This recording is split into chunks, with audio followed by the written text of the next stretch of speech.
Well, hello everyone, and here we are once again, Birmingham Bible Church's Winning Wednesday. We are super excited that you have decided to join us here on today. And so we love to declare that this is Winning Wednesday. This is Victory Day.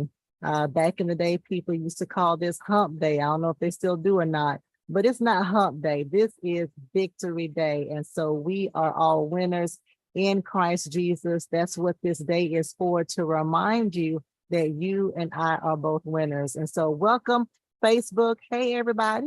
Welcome to those of you who are on YouTube, on Twitter. If you are watching via the My Sunday app, don't forget, go to your app store, download My Sunday, which is one word, and you can watch the video here live as well as other videos. Also, if you are watching via our website, which is bhambc.org, you can watch there as well. Thank you everyone for logging in on today.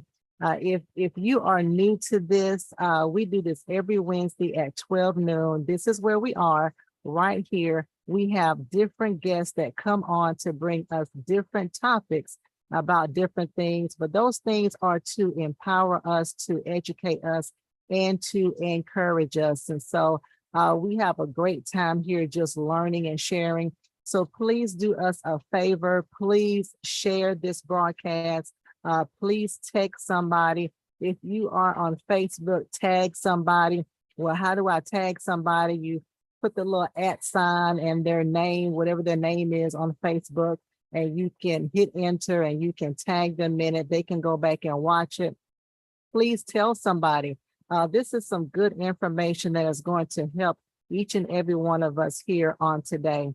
And so most of us, if not all of us, have experienced some type of loss, whether it has been through the death of someone we know and love, maybe it was a job, maybe it was a relationship. And if you haven't, then your neighbor has, maybe someone in the community has, maybe someone abroad, maybe a family member, or maybe a church member. But whatever the situation is, that loss has, of course, we have to process it. And that way of processing it and coping with it is grief. And so that is what our broadcast is here, is about on today. So please make sure you send this broadcast to someone. If you have any questions or comments, we can look at those, especially on our Facebook page and also on our YouTube channel. We are looking at those closely. So you can type any questions in and we can try to get them addressed at the appropriate time. But we have with us Dr. Lawrence Murray on today. He is no stranger to us. He's been on here before, but just maybe with a different topic. But he is a great guy, wonderful. He always does such a phenomenal job just in his presentation. So I know we are going to learn a lot today. I'm gonna let him introduce himself. He is a pastor. He's a social professor. He has a lot of stuff going on, but he is going to do a great job, I know, at helping us all to deal with grief. So I introduce to everyone, Dr. Lawrence Murray. Hey, Dr. Murray. Hello, Lady Pam, and good to be with you today. Yes, thank you so much for accepting this invitation and speaking to the masses about grief. Thank you so much. Can you just give us a brief introduction about yourself so the people know you know what you're talking about on the day? Absolutely. The topic is before you, dealing with grief. However, I'm Dr. Lawrence Murray. I teach grad school at University of Central Oklahoma, teach undergraduate at Langston University, and I am the proud pastor to the Greater Cleves CME Memorial Church. And I'm in that office right now. And I've been married for 29 years. I'm a new granddad. He's 4 years old.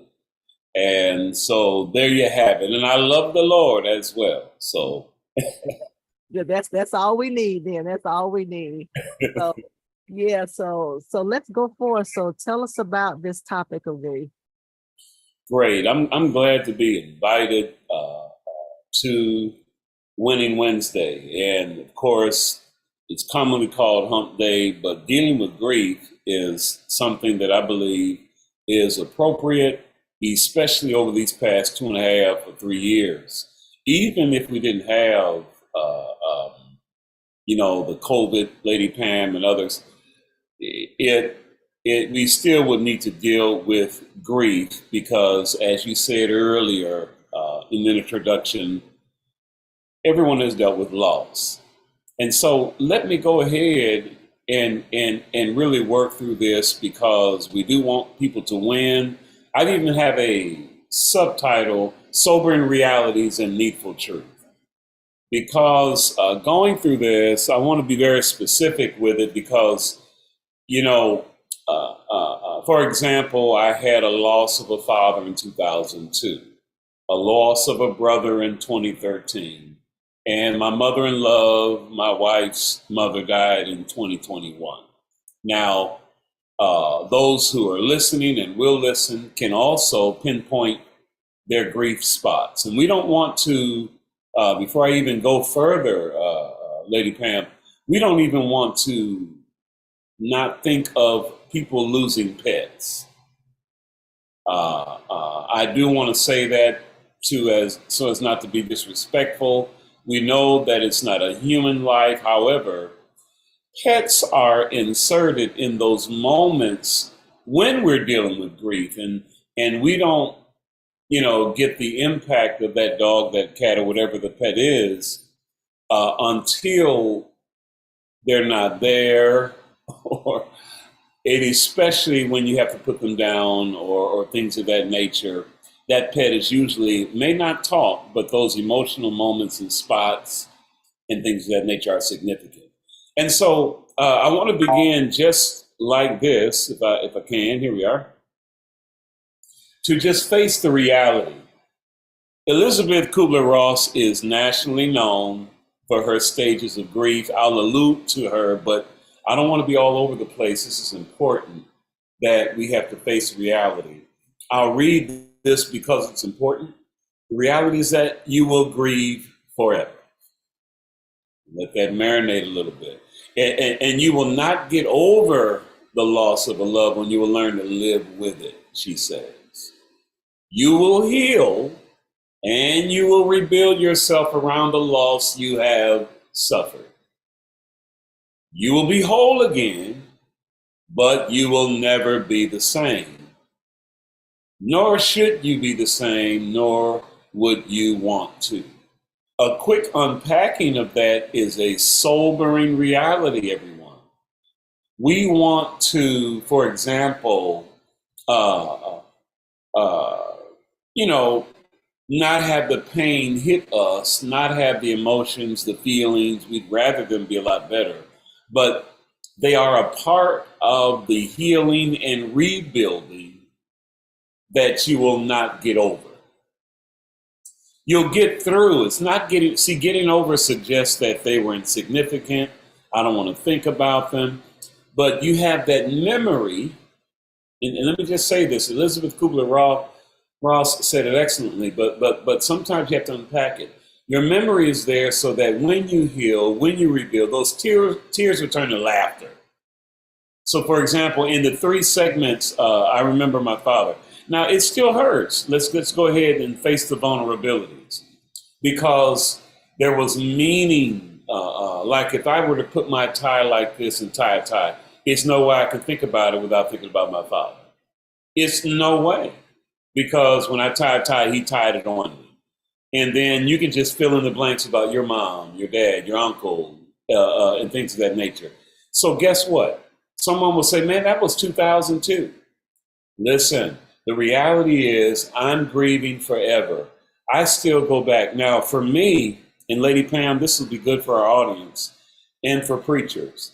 When my dad died, my brother and I, who will eventually die in 2013, we eulogized our father because we're preachers. And we stepped into preacher mode. It was almost like performance, because that's what you do on Sunday. You're expected to be this strong man, in particular black man, who knows how to do a funeral, who knows how to, and so I did that. And then right after that, Lady Pam and others, I had a wedding that was pre-scheduled months ago. So after his funeral early and all of that, and the repast, the funeral, or excuse me, the wedding was later. And so I braved it out. All the calls, man, you were something, man, you were something. Well, no one saw the other grief of me pulling off the freeway, getting in the fetal position, crying, trying to figure out, man, that was my rock. A lot of things that my understanding of scripture, it's going to help a preacher, hopefully. Your exegesis and all the Greek and all that, that stuff is out the window. You have to deal with your emotions. So I just want to be real with that. And then, of course, 2013, my brother, and we all know how grief happens when they're close. They hit you different. But just beginning, you will be whole again. But guess what? I'm not the same. I'm not. I have a constant reminder that my father, my rock, he passed. He was significant. And so now I have to attach those memories that are really stored in our hippocampus. I like to give the brain region as well. That's stored in our hippocampus, to actually change them into good times, into beautiful memories. But again, it's a part of my rebuilding. Guess what? I'm a better father now. The dad in me is rising up. The conceptualization of what he did to raise a family has transferred in different ways. And so facing the reality is good. But then this is a long, and I stagger to read it, but these are just sobering realities. And rather than be very clinical to you today, I want to just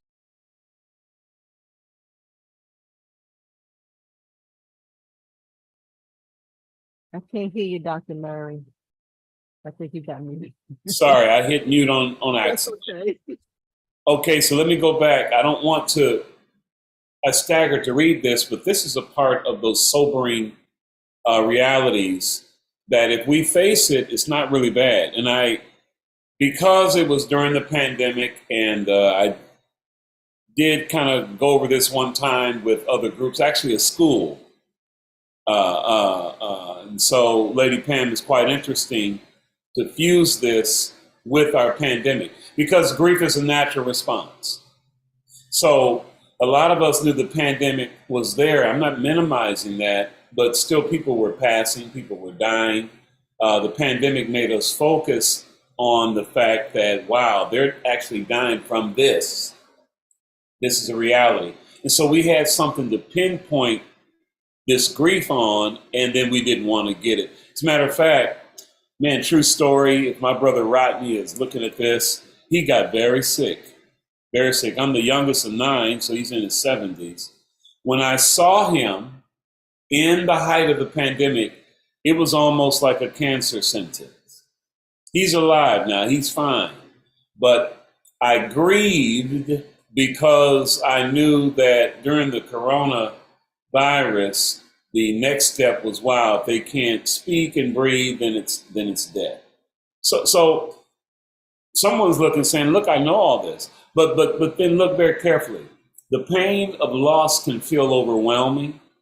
And so certain people who, they have ego manifestations, they're type A personalities, male or female, this is not no gender stratified stuff,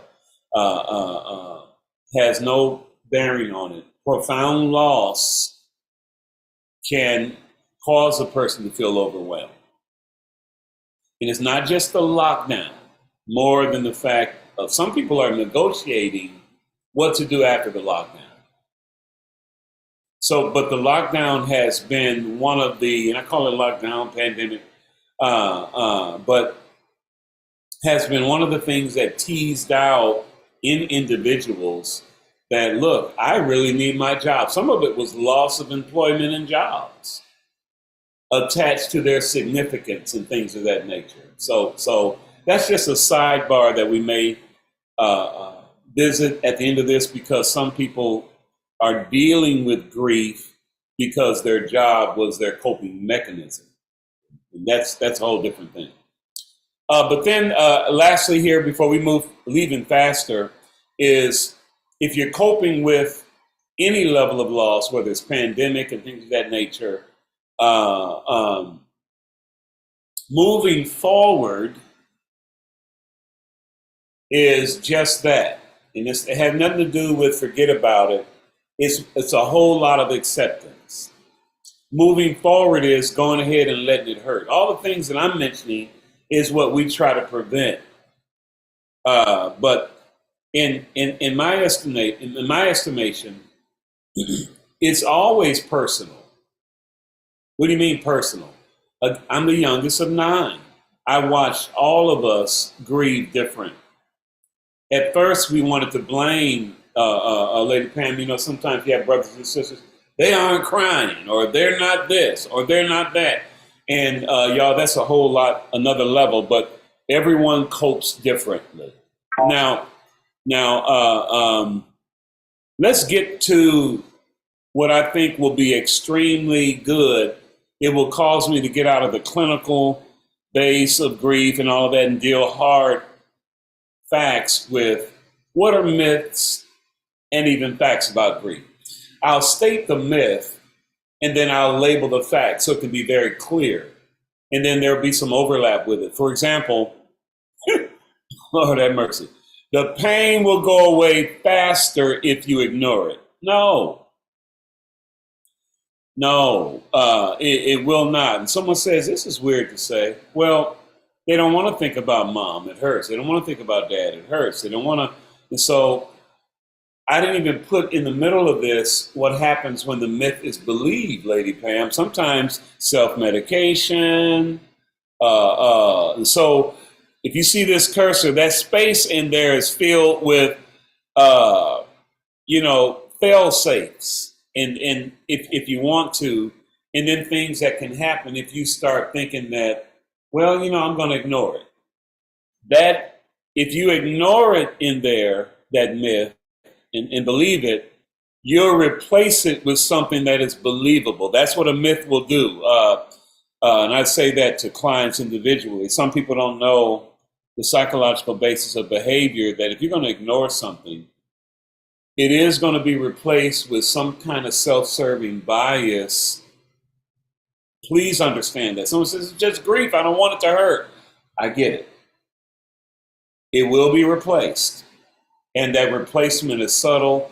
And remember, I will say Satan is a roaring lion. We should include that because saints are listening to this call. People who are saved will be listening to this call. And so it would be an act of treason if I didn't say, okay, what happens if you do ignore it? No, you guys, Satan, we don't wrestle against flesh and blood. But here's where he is awesome in principalities, powers. Principalities, powers. If you just look at that verse. So the pain will go away fast if you ignore it. Now watch, trying to ignore your pain or keep it from surfacing will only make it worse long run, kind of what I've been saying. So actively dealing with it is, go ahead and cry. And then whatever that means in crying, someone says, crying may not just be it. It may be ugly crying, Lady Pam. We don't talk about it right. We just think it's a little tear. Some people are vulnerable when they cry. They look just like what they did when they were 5 years old. And we don't talk about the psychology of vulnerability. And so grief is tough because when we get to Nancy Cougar's stage, Elizabeth Ross's stages, they're important, especially when you're angry. That stage. Okay, so that myth you get. The other myth is it's important to be strong in the face of loss. I did this and it hurt me. Someone needs to hear, I became less intimate with my wife. I'm going to say that, because we want to be a blessing to somebody. What I mean by that wasn't talking with her, wanted her to see that I'm dealing with it, but I did it in a whole different way. And that's just one. If you start believing that myth, I'm going to be strong. Strength, the way it's sometimes projected, can repel people. That's all I'm saying. So be careful, my brother and sister, in dealing with grief. This is Winning Wednesday. This is not losing Wednesday. We're not losing nothing. Think about it. Here's the fact. Feeling sad, frightened, or lonely is a normal reaction to loss. I don't care how tall you are, large you are, name recognition, all those kind of things that make people feel that, I can handle anything. No, you can't. You can handle anything, but then when you handle everything, those spots of vulnerability will wind up sabotaging you if you don't at least face the loss. Face the loss. I couldn't believe that strong man died. My father was a cement mason for the city of Los Angeles for 30 years, strong, forearms big,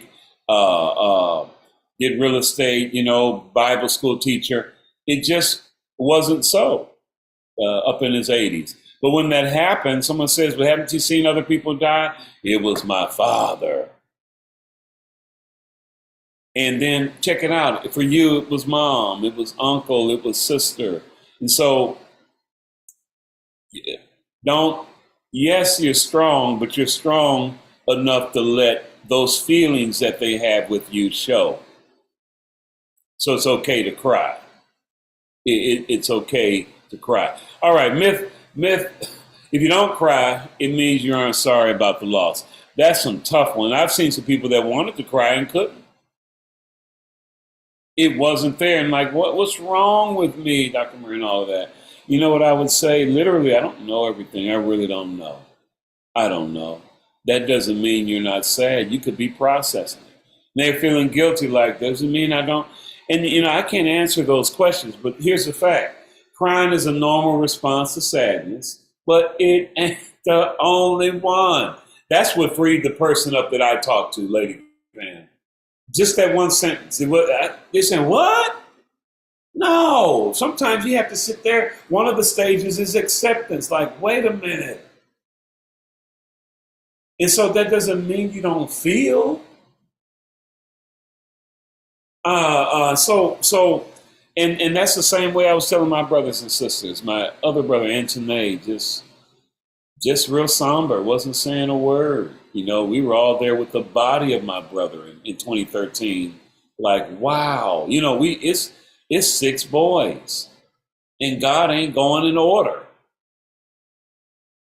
That was wild to us. We were just sitting there looking at each other in the funeral home with Kevin's body, and none of us was sitting there on the ground. And that doesn't mean that but we were sitting there with each other like in the locker room. His body was there, and then we go and touch it.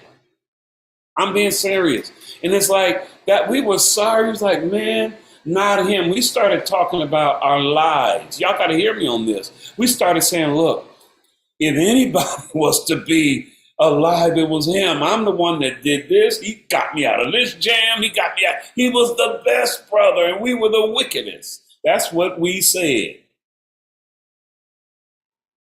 And then we started calculating sins as if that was, like, man.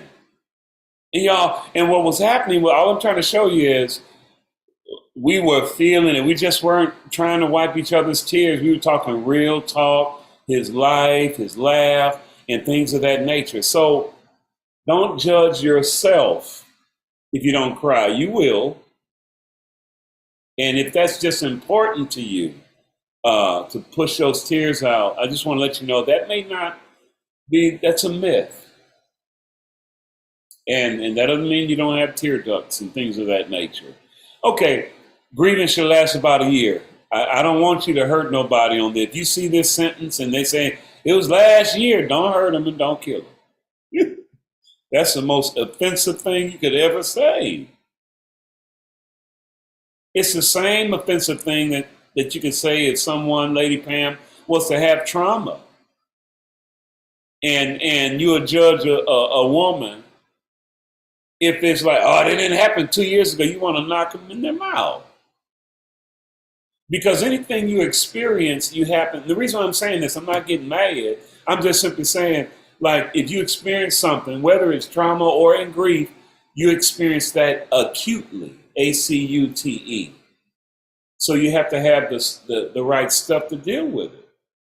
But then later on, that post-trauma means something different. And it just depends on how that person was in your life, how they were taken out of life, Lady Pam. That's another thing. I'm going to insert that. I know I got to move, but within that myth and fact, grieving should last about a year. Let me break some science down. I think everybody going to understand this. Look at Emmett Till. He was, the family's still trying to show that they jacked the boy up. That grieving and so if it should last about a year, and if anybody tells Emmett Till's family to get over it, you ought to be, anyway, I won't even finish that. That's why we have these movies, Lady Pam. That's why, so it substantiates what we're doing today on Winning Wednesday. Emmett Till's mom and family, and the man who was with him is still alive, and he's still grieving. So there's no specific time frame for grieving. How long it takes differ from person to person. And if you're tragically killed, no one imagines their daughter or their son or any one of their loved ones shot or stabbed or mangled or dying in a way where they're alone, just a lot of ways. So anyway, shouldn't just last a year. Here, let's move forward real quick. Moving on with your life means forgetting about your loss? No.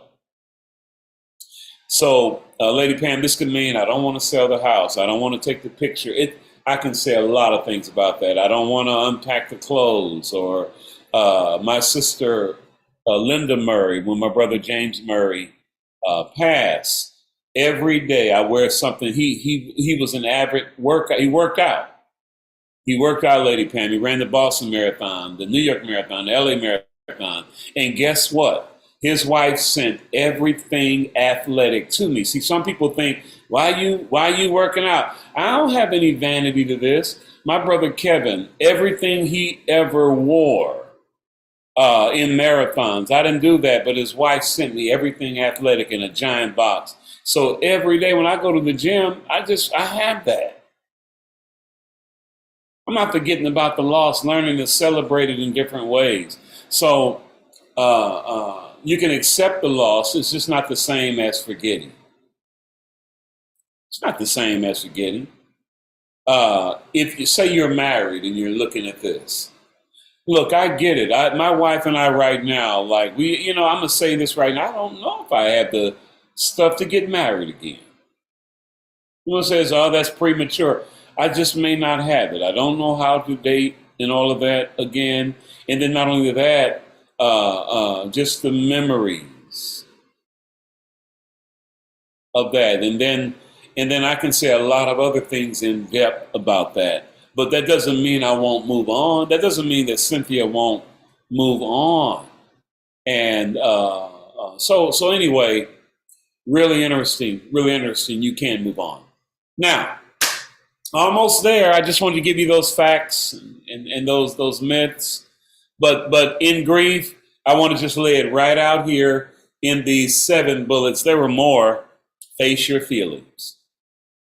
I call them, if I do have a session now, when I'm in the semester, Lady Pam and others, I don't take on clients or all that. But if a person needs to, I call them unpacking sessions, where they can just unpack how they feel. I don't feel right.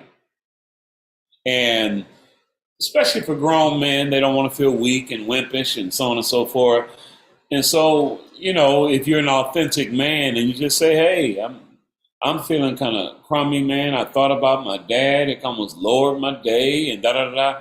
And then the third one, maintaining your hobbies and interests. If you don't move or do something, whether it's fix a puzzle, go outside in the garage or whatever, it's important to have a hobby and interest. Don't let anyone tell you how to feel, and don't tell yourself how to feel either.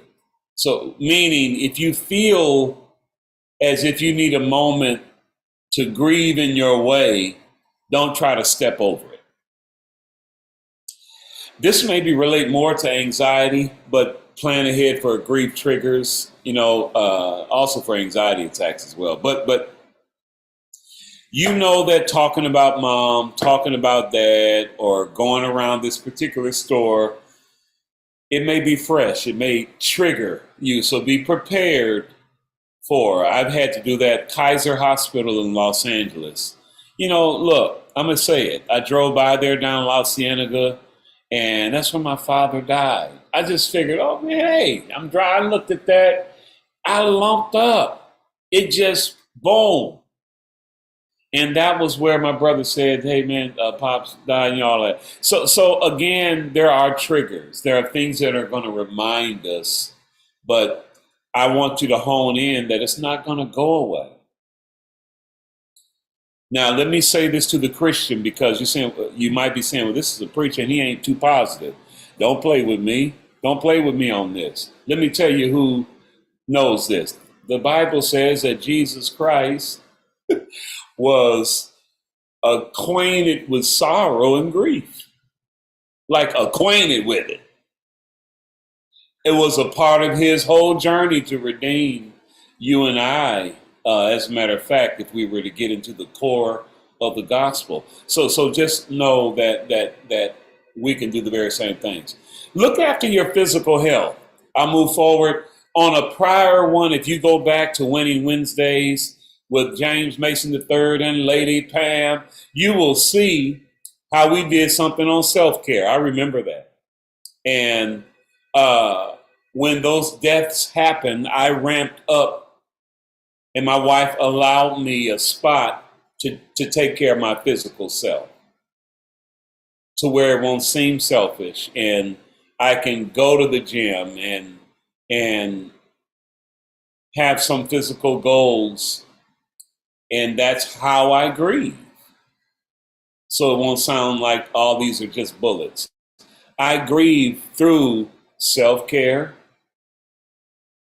and, of course, turn to family, friends, teachers, and other trusted adults for comfort and guidance. That, and then you want to be very guarded around that as well. When to seek help? When you feel like life isn't worth living. Now, I'm going to go ahead and mention this. Ideation does everyone at some point has had some mild level of suicidal ideation. I'm not trying to make everybody, but what that means is ideas. That's not a follow through, right? It's more or less the question like this: what is it without me in the world? You don't want to brood about that. And then if you ever ask yourself that question, let me help somebody. If you're ever thinking that you don't need to exist, start thinking about the people that you are attached to, your loved ones. I really want you to do that. And when you start doing that, think about the feelings that others will have. You know, so again, when you're when to seek help, even if you don't feel like going to work and you normally have gone to work in good attendance, talk to somebody. If you think you have survivor's guilt or you wish you'd died with your loved one, seek help. If you're blaming yourself for the loss or failing to prevent it, feeling numb or disconnected from others more than, and I say a few weeks because you're going to go into isolation. And if you're feeling yourself going into isolation and you're listening to this, know that that's just a part of it, isolating. But then the good thing about it is you have to have a connection, and you'll discover that that connection will help you to see that you're valid, you're significant. There's more to you than the thought that you have right now. There's more to you. Then, so when to seek help? If you have difficulty trusting others, sense your loss, and are unable to perform your normal daily activities, it is important then to seek help. Almost there. There are some models, and I'll get through these quickly. Are we doing okay, Lady Pam? Thank you. So when I go to models, we're dealing with professionals and researchers that will help us map how this thing goes. I use them, and you heard me use one in particular. There's another one that I'll show you, Woodard. All of these are models that can just help us to see the process where we may be, but they don't necessarily have to be lock, stock, and barrel. Like if it's 1, 2, 3, no. Let me show you. Here's the best known model of the same author that I showed you earlier. And according to her model, Elizabeth Kubler-Ross, we all go through 5 emotional stages when we're grieving. And as you can see it, denial, anger, bargaining, depression, acceptance. Just look at the 5, they're self-explanatory. But as you look at this and watch this, just think about this can't be happening to me. All you have to do right now is just think about the very moment when you hear someone die, of someone passing. It's either I just saw them, you attached it to how I know them, or we were in grade school. Come on, you guys, you understand. And then all of that calculates into, this is real, this can't be happening. She was so effervescent and vibrant or whatever else it is. She's such a servant. Those comments, I'm not making light of those comments. I'm mentioning those comments because those are kind of denial statements. No, what Lawrence Murray did revokes the fact that he could die. You see what I'm saying? So it may not sound like denial, but we look like, man, and we'll call people. You know why we call people? because those are the same people that we shared that person with. And we got to talk to another person because they're both like, man, honey, girl, this is amazing. I can't believe it. Those are denial. You're not saying this can't be happening to me, but you are. So I think a person needs to understand that somebody says, I'm not going through this model, you are. It's just couched in statements of how you love that loved one, right? And now, depending on the semantical level of that person, the anger is there. Why is this happening? That's what my brothers did with Kevin. We just figured he was the brightest. We loved him. We knew he was our golden child brother. We thought the rest of us, man, even if he did wrong, it was nice. Me, I'm going to try to put you in the sand, and then kill myself to see if to make my soul go look at your soul. That kind of stuff, It's crazy. But my brother, we were angry. Like, wait a minute. Then my oldest brother, Rodney. No, like that. It's like this. I was first. It was crazy, but the bargaining and the anger happened together. Let me go on forward to say they don't necessarily have to. Okay, I'm in one, and then Lady Pam. Okay, I'm in three. Don't view this like that. There's all this sometimes simultaneously goes on, from the tears to just a lot of things. The bargaining, I kept that whole week. He had to have an autopsy, Lady Pam, in LA. When you die at home, you have to have autopsy. That keeps your body out weeks for that. And it was like, okay, can you just reverse? I kept asking every day, no. Then I wanted this funeral to come on. I can't wait till this funeral happens. And then the sadness, I had to fight through that. So I still did self-care. But my point is, I'm at peace with what happened, but I still go through these stages. That's all I want to say on that. So as you look at that, here they are in different ways. And this is just mentioned as we try to land the plane here. This is just mentioned or showing you in, if you will, in animation. But you go through this. So I said 2002, then 2013, then 2021 with My Mom in Love, and then the dog, and then you start putting it together, and then you can feel sorry for yourself. And it's almost a rhetorical question. Have you ever felt sorry for yourself? This person died. This loss happened. I'm isolated. And it goes from there. Okay. Now, this is something that most mental health practitioners use. And I don't think this is not a foreign source, Lady Mason, to all the great professionals that you've had on this call and what we do on Winning Wednesdays, your doctors and they would at least be familiar with this. What is the tasks of mourning? And I wanted to include this outside of Elizabeth Kubler-Ross to just show that the task is something to do, right? Accept the reality of loss, processing the pain of grief, adjusting to a world without the deceased, and then find an enduring connection with the deceased while embarking on a new life. I kind of shared that with you. No one knows that there's always something on me physical from James Kevin Murray, because and she sent me everything, so I don't have to go buy like stuff. And then my wife says, "Oh, there's Kevin," or it's an enduring connection. And someone says, when did you run that marathon in 2010? I didn't. My brother did. Oh, that's his shirt. Yeah. It's kind of like my own little, what am I doing? Being weird? No. What we're doing on Winning Wednesday. Dealing.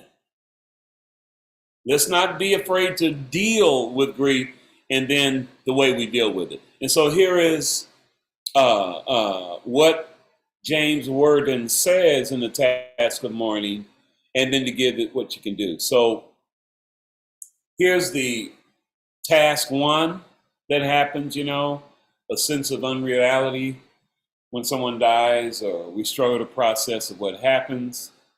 And so what you can really do takes time to shift towards talking about the person in the past tense. But this shift does need to happen in order to accept that they're dead and will not return. I know that sounds kind of wild. On Twilight Zone, Lady Pam, I'm going to tell you something. I've seen every episode. One episode, a lady dies, and it's old school, so no cell phones. The young girl talked to her grandmother so much, so the grandmother died, and she put the phone cord in the grave, and grandmama was calling her. That was my favorite episode of all time, because the mother and father would come to the room. Who are you talking to? I'm talking to grandma. And they just said, you can't be talking to grandma. And then when they went to the cemetery to see grandma, they saw the phone cord in there, and that's how it went off. They looked at each other like, Lord have mercy. But but watch this. They're talking to you. Again, we know what Scripture says, but the memories that they left, the tangible things, and especially if you shared the Spirit of God, if you shared the Spirit of God in a relationship with God, God is going to use that. All right. We don't talk about this in church. Some folks are too sanctimonious. God can use dreams, somebody. Somebody said, why do you dream? I told somebody, you have a brain activation synthesis. You've been taking pictures and memories all your life. And so when you dream of your loved one, wake up and get happy. That's a good thing. That's been inserted. It ain't spooky. Are they trying to visit me? Look, you had a good dream. I don't care if they were walking through the wall. My dad walked through the wall one day. It was so weird. I didn't think it's spooky. It's just, I got a memory. All right, I'll move on. Look, process the pain of grief. And I think you can read this. I'll probably have to send all this to Lady Pam and the Birmingham Bible Church so that they can have this, because I think it says much. What can you do when you're trying to block out things or wanting the temptation to block it out? Express your emotions. That's why I work out and writing, drawing. I get real tired, music. And so many of us know that's now video games, older men, older women are turning to more relaxing video games to do something kind of mindless. And that kind of helps as well. Task 3 is to adjust to a world without the deceased. Of course, that takes time. And what should you do? Listen, especially if it's a spouse and, you want to travel. I feel guilty. We didn't go to London. We'll go now. I mean, really, it's not, that's the time. And then celebrate those moments. You don't want to not go nowhere because you didn't go. So it's easy for me to say, but that adjustment to a world without the deceased. My mom, when she lost my father in 2002, Lady Pam, they were married for 53 years. She remarried and buried another. My mom is alive at 92, okay? My dad died in 2002. And when our brothers had a hard time, I'm just trying to help somebody see, she was adjusting to a world. Some of my brothers didn't want her to get married. We were judging the guy. It was wild. And my mother just said, look, she needs companionship. And anyway, that's just something else. I remember that. Here's the last one. That enduring connection, whatever it is. It's a photo. Like I told you, it's what he did athletically. It's a Bible that a person has. It's a whatever it is to help that individual with the task of mourning. All right.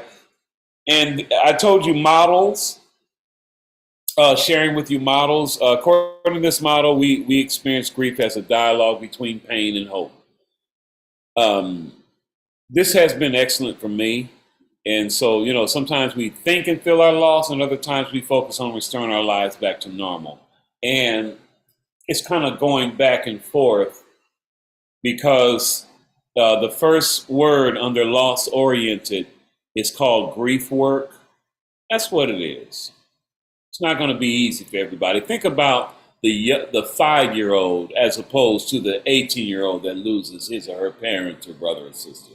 So we have to be very calculated as to who has a loss and then how they're dealing with it individually. Okay, and then these are personal responses. So because models aren't really going to help anyone as you look at a model, but the personal process is very important. And whether you lock down or sharing your thoughts about loss, you still have to have a community, right? And then, Lady Pam, outside of these personal responses, in closing, this is just as a school community, because there have been school shootings, there are more school tragedies. I wanted to kind of across the board make it applicable even for somebody who may be an administrator, an assistant principal, or other kind of persons like that who would listen. Walls of remembrance, tree with leaves. I think these are definitely not new, but they will add a dimension to the topic of dealing with grief. Lady Pam, I'll take questions now. I'm done with the slides. Yes, Dr. Murray, this was wonderful. This was, so personal. You interjected your personal life, your personal stories. That was awesome for our viewership. And this was so helpful. There are several people on the line that you are helping. Let me ask you this, because a lot of times when we talk about loss, the first thing that comes to our mind is, someone dies. But talk about maybe in your experience of people you have counseled, different kind of situations that people grieve over that you don't necessarily think about. And I say this because as you were talking, I thought of a couple things. I've had friends in my life, and then for known reasons, we're not friends anymore. And then a lot of times, and I didn't realize it till now, that was a loss. And I'm thinking back, oh, I was grieving during that time. And then another time, my daughter and I remember clearly we were coming out of a store, and this little old lady was getting in her car. And I was like, man, she's old, but she's driving. I thought about it. I was like, if I couldn't drive, my loss of independence, if I couldn't drive, my kids are going to have to just hide the keys because I'm going to drive until I can't drive no more. And I'm thinking, if I lose the ability to be able to kind of, drive to the store and, go places, that would be grieving for me. So I know that's just me, but talk about maybe some other things that people, they have experienced, but until now they're like, oh, that was grief. I didn't know that's what I was doing. But anything in particular you've seen? Yes, you hit the nail on the head. Friends and things of that nature. That's a big one. Here's some others, Lady Pam. Loss of limbs and sight. We don't calculate that. Bodily functions as it relates to health and things of that nature. We don't really think of that. So, the concept of phantom limbs, so amputees. There's an entire grief section for just amputees of having your right arm or just baby toe all the time. That's balance right there. You see? So I think our audience, as they listen to this, and I appreciate you widening the spectrum to of course, that independence is big, having dealt with that, and then dealing with my brother's wife is on the first stage of Alzheimer's. Mm, So not only he's watching Juanita, he's watching her, he's with her, she's comfortable around him, but then it represents a certain kind of loss in terms of their relationship, his independence, mm, her functioning in terms of things that she was readily to do as a manager and executive. You know, beautiful sister. But then, and that can happen to any one of us. And so I'm gonna say this: we don't say much about it. I will do it though. The whole marital vow structure is bent around loss mm, and the grief over, better for worse. And then we all know that the worst happens, and so it's a lot of things. That there are some that have lost. I just mentioned limb, sight. All the senses that are important. There is. Here's another one. We don't think about women transitions. I'm mentioning this for my wife. She had fibroid tumors,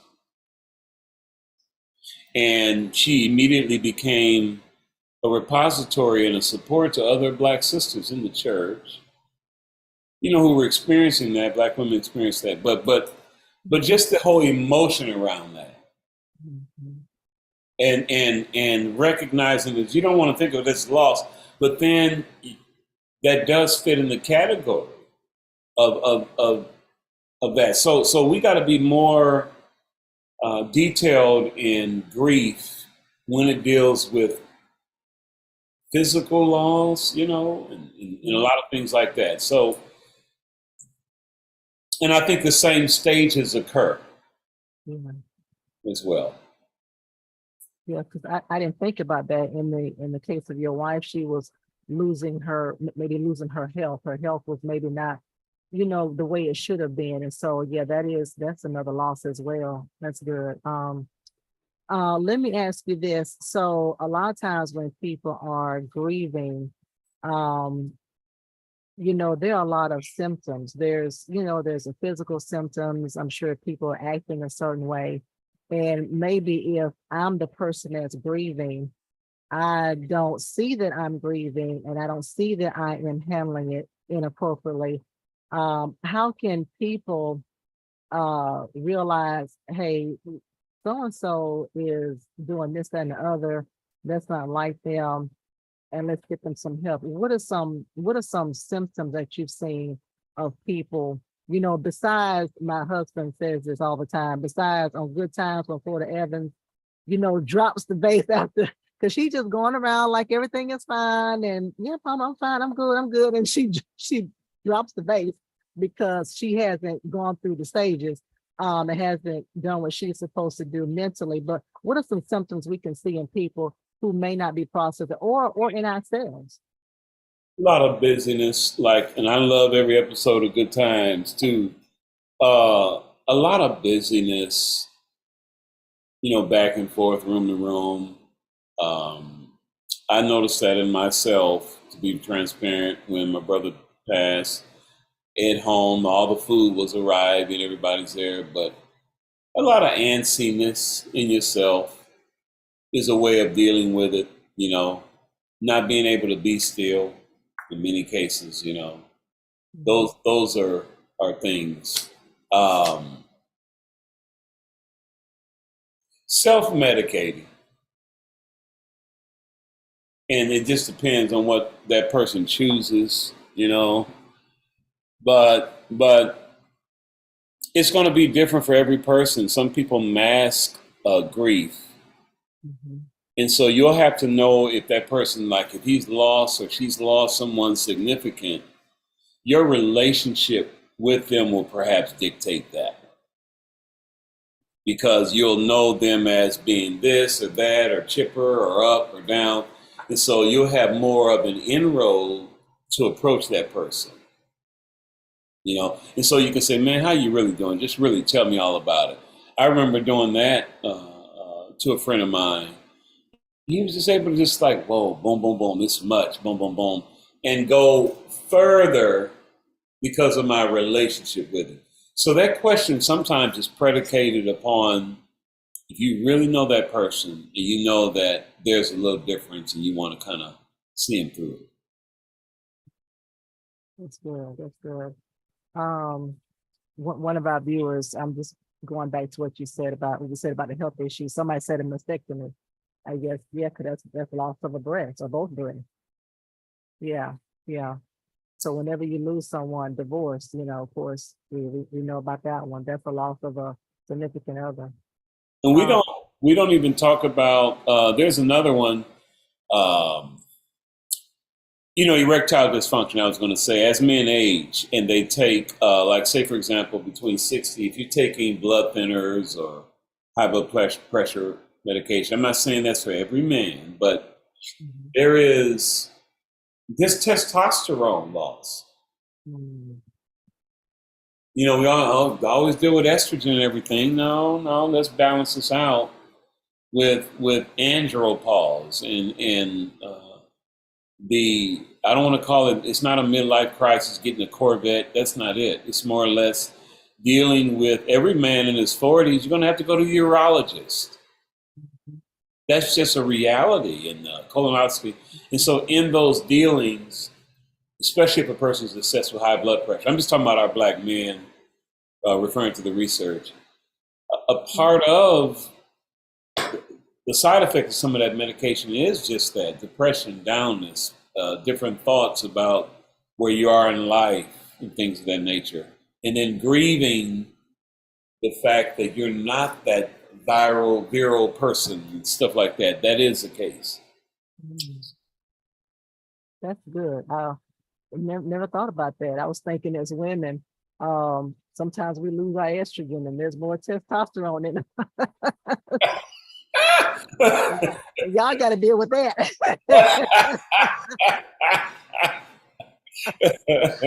So a lot of changes are going on in our bodies. I believe this is our last question. I don't see any questions coming in. A lot of comments, but not questions. So how can we help someone deal with grief? The main thing I was thinking about, of course, is being patient with someone, but how can we help those around us deal with grief? Understand their loved one more. Be interested in their loved one that they are grieving. Mm, That's a good plan because obviously they're grieving. So when people ask me about my brother, or I find it like, wow, okay, he was this, he was that. And it gives them, and guess what? If you do that enough, that person, mm, at some point they're gonna grieve. They'll talk about them enough and then they'll hit that point. mm, It's healthy to crack up. And when people like, my brother, and then they just stop and like,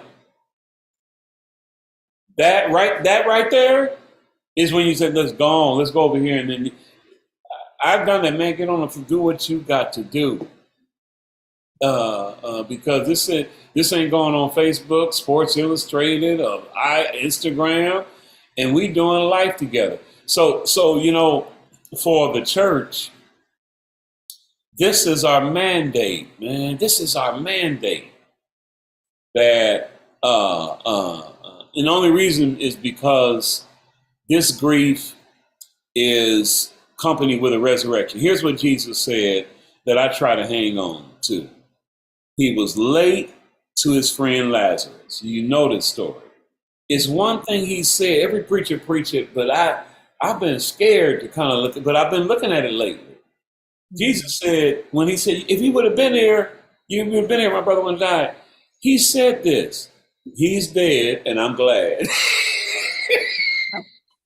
I'm like, man, read that. He's dead, and I'm glad. But he was leading to something like, look, I know you got me on my way, but it was the Lord saying he's dead, and I'm glad. I know that sounds weird, but it was a moment of good grief. Like Charlie Brown, good grief. And so for the Christian, this is the most for someone who is in the world who don't have the beautiful Holy Spirit, this is good grief. I hate the fact that my brother died, my father, and we have to experience more death. But now it is good grief because it's going to take faith. If a person does not have faith in Christ, that's going to leave that person less hopeful. And so I yes, I am a preacher, and so I have to. Oh yeah, we hear it. That's the only way, And so the person who loves Christ and who is in the Lord should be able to comfort that person with the comfort that they've got. That's right. So, amen. Amen. Wow, this was wonderful, Dr. Murray. Wonderful, wonderful, wonderful. We're going to rebroadcast this a little bit later on this evening. Everybody should hear this because, if you're not dealing with it now, one of these days you're going to deal with it at some point. And this is going to help us even, with our children. One day we've had, just young people, because this is everywhere, but lately here, even in the Birmingham area, just tragically playing basketball and, you go to school. I mean, the first day of school, this young man goes to school and collapses. And so now this whole school system, his parents, his friends, the community have to try to navigate life without this real young man who seemed to be a really great guy, according to what I've seen, on posts and what have you. And so it's inevitable. And so thank you for sharing this. Thank you for presenting this in such a wonderful and colorful way. Love it. Thank you for giving us your time. We know you're super busy because you're a pastor and you're an educator as well, but thank you for this. Everyone, not going to go through a whole lot of announcements, but please, we'll see you guys on Sunday, of course, for our temple worship celebration. We're going to be going to have some new Winning Wednesdays coming up for the next month. Don't forget to study the scriptures, which is every Tuesday at 7:00 p.m. Don't forget that you can watch us live. Then also, don't forget that we continuously will have a prayer room call every Monday, Wednesday, and Friday at 6 a.m. Dr. Murray, I want you to end with something, but I love that first slide that you did. Guys, when we have presenters come on, make sure you take, that's what I was doing. I had my cell phone here and I was taking pictures. But that slide, I want you to end with that about facing the reality. And you can end however else you want to end, but if you can read that and just and give us some final words or remarks. Oh, you're muted again. Sorry, I'd be happy to give some closing remarks. And the final words is what I began with, facing the reality. This is important for everyone dealing with grief. The reality is that you will grieve forever. You will not get over the loss of a loved one. You're going to learn to live with it.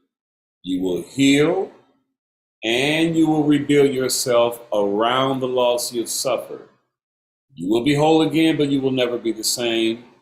Nor should you be the same, nor would you want to. And like earlier, when I unpacked that, people, the thought is this: it's okay to face the reality. And the reality is you're probably thinking about your own mortality like I did. If my father could die, then I could die. If my brother could die, then I could die. And so on and so forth. So whether it is a loss of a limb, declining physical health, as Lady Pam said, loss of friends. After the pandemic, things got weird with people and there were different separations. We didn't even talk about that. If those realities are there, just remember that your adjustment will be around that loss. You'll never forget, but it's there to catapult you and push you further. So if any relationship was significant, Here's what you do, Lady Pam. Look at it as scaffolding. If you are a 50-story building and you lost relationships in COVID or something like that, in particular to relationships, don't those people were probably there if it was a friend to help you build, and they were only there for the 10th floor. Mm. You got a lot of floors to go. Mm. And so the proper frame is, don't say, oh, you were only a 10th floor help. Just say thank you for all of that 10th floor help. That helps me to be more stable with the other floors. And that way you'll keep everyone close, even though they may not be a friend. They can walk away from you, but your reality is different. That's my point. Thank you so much, Dr. Murray. And you say you don't take clients. Is that what you said at the beginning? Well, not too many during because I can't be fair during the educational season, but maybe one or two if One or two. yeah, if it's right, but maybe not long term, So yeah. Okay, I won't put it out there. But if somebody ask, somebody's watching, they may ask. Well, Okay. you and your husband have my number, and if you know them, that's how we can work it. Okay, all right, that's how we'll work it. Thank you, Dr. Murray. We appreciate you joining us here on today. Thank you for joining us, everyone. If you're watching via Facebook, YouTube, Twitter, My Sunday app, or the website, thank you for joining us here on Winning Wednesday, where we love to empower you, educate you, enlighten you. And so hope this broadcast has been helpful. And until then, we will see you guys next Wednesday. All right, be blessed. Thank you, Dr. Murray.